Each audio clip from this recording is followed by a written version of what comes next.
नमस्कार साथियों।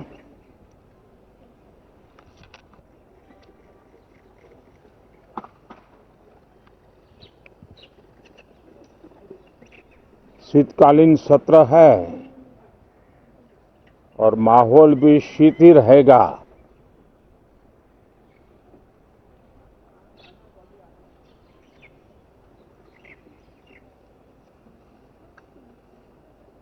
दो 2024 का ये अंतिम कालखंड चल रहा है।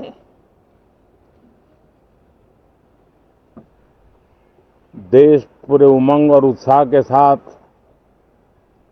2025 के स्वागत की तैयारी में भी लगा हुआ है। साथियों, संसद का ये सत्र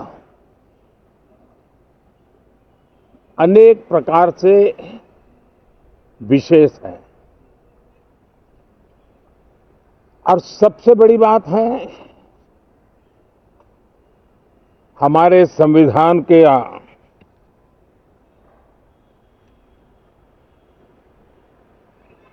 75 साल की यात्रा, 75वें साल में उसका प्रवेश,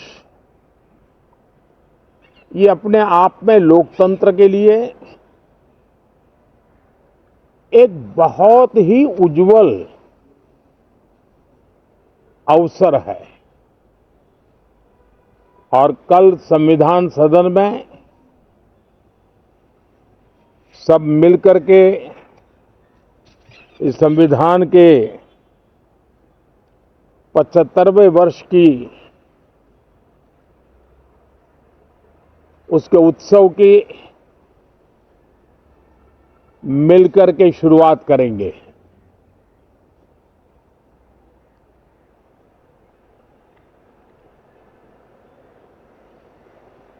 संविधान निर्माताओं ने संविधान निर्माण करते समय एक एक बिंदु पर बहुत विस्तार से बहस की है और तब जाकर के ऐसा उत्तम दस्तावेज हमें प्राप्त हुआ है। और उसकी एक महत्वपूर्ण इकाई है हमारी संसद। हमारे सांसद भी और हमारी संसद भी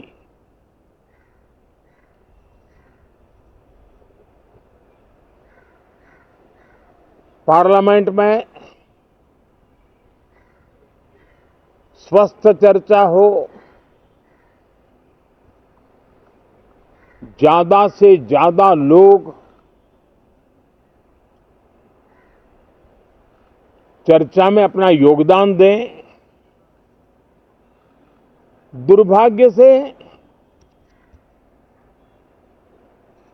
कुछ लोगों ने अपने राजनीतिक स्वार्थ के लिए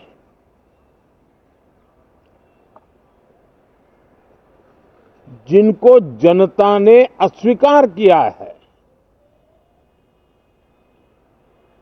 वे संसद को भी मुट्ठी भर लोगों के हुड़दंगबाजी से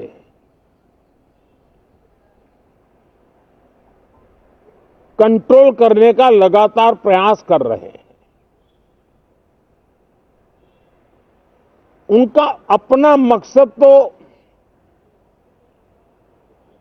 संसद की गतिविधि को रोकने से ज्यादा सफल नहीं होता है और देश की जनता उनके सारे व्यवहारों को काउंट करती है और जब समय आता है तो सजा भी देती है। लेकिन सबसे ज्यादा पीड़ा की बात यह है कि जो नए सांसद होते हैं, नए विचार, नई ऊर्जा लेकर के आते हैं और ये किसी एक दल में नहीं, सभी दल में आते हैं। उनके अधिकारों को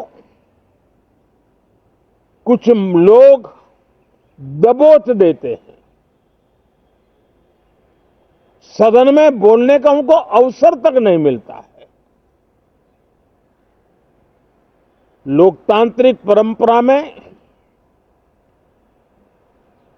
हर पीढ़ी का काम है आने वाली पीढ़ियों को तैयार करे,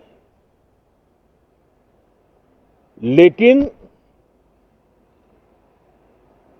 80-80, 90-90 बार जनता ने जिनको लगातार नकार दिया है, वे न संसद में चर्चा होने देते हैं, न लोकतंत्र की भावना का सम्मान करते हैं, न ही वह लोगों की आकांक्षाओं का कोई महत्व समझते हैं, उनका उसके प्रति कोई दायित्व है वो कोई समझ पाते हैं। और उसका परिणाम है वो जनता की उम्मीदों पर कभी भी खरे नहीं उतरते हैं और परिणाम स्वरूप जनता को बार बार उनको रिजेक्ट करना पड़ रहा है। साथियों, ये सदन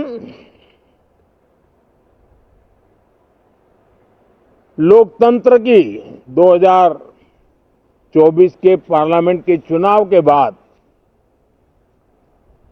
देश की जनता को अपने अपने राज्यों में कुछ स्थानों पर अपनी भावना, अपने विचार, अपनी अपेक्षाएं प्रकट करने का अवसर मिला है। उसमें भी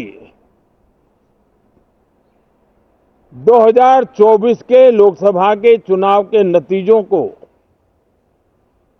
और अधिक ताकत दी गई है राज्यों के द्वारा, और अधिक बल प्रदान किया गया है, और अधिक समर्थन का व्याप बढ़ा है। और लोकतंत्र की यह शर्त है कि हम जनता जनार्दन की भावनाओं का आदर करें, उनकी आशा अपेक्षाओं पर खरा उतरने के लिए दिन रात मेहनत करें। मैं बार बार खास करके विपक्ष के साथियों से आग्रह करता रहा हूं, और कुछ विपक्ष बहुत जिम्मेदारी से व्यवहार करते भी हैं। उनकी भी इच्छा रहती है कि सदन में सुचारू रूप से काम हो, लेकिन लगातार जिनको जनता ने नकार दिया है, वे अपने साथियों की बात को भी दबोच देते थे, उनकी भावनाओं का भी अनादर करते हैं, लोकतंत्र की भावनाओं का अनादर करते हैं। मैं आशा करता हूं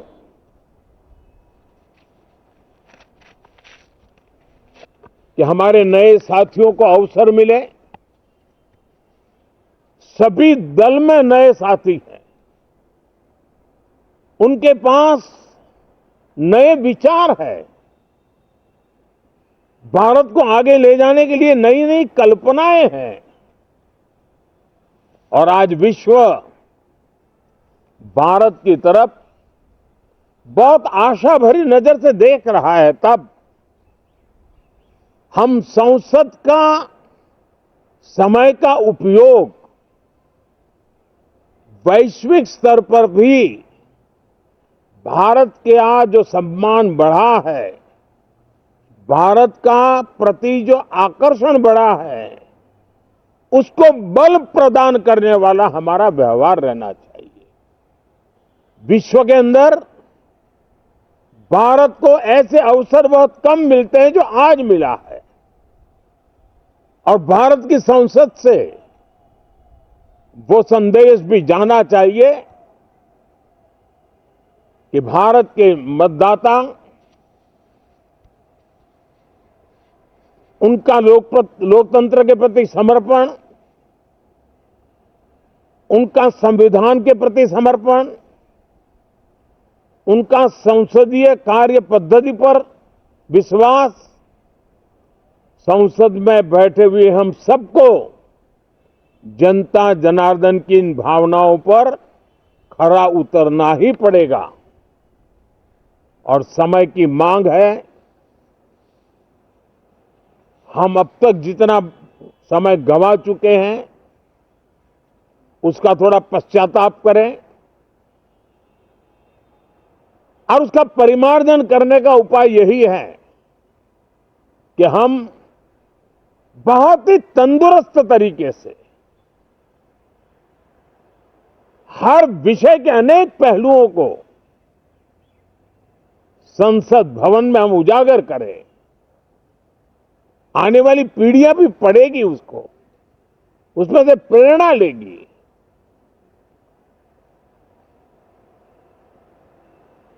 मैं आशा करता हूं कि ये सत्र बहुत ही परिणामकारी हो, संविधान के 75वें वर्ष की शान को बढ़ाने वाला हो, भारत की वैश्विक गरिमा को बल देने वाला हो, नए सांसदों को अवसर देने वाला हो, नए विचारों का स्वागत करने वाला हो। इसी भावना के साथ मैं फिर एक बार सभी माननीय सांसदों को उमंग और उत्साह के साथ इस सत्र को आगे बढ़ाने के लिए निमंत्रित करता हूं, स्वागत करता हूं। आप सब साथियों का भी बहुत बहुत धन्यवाद।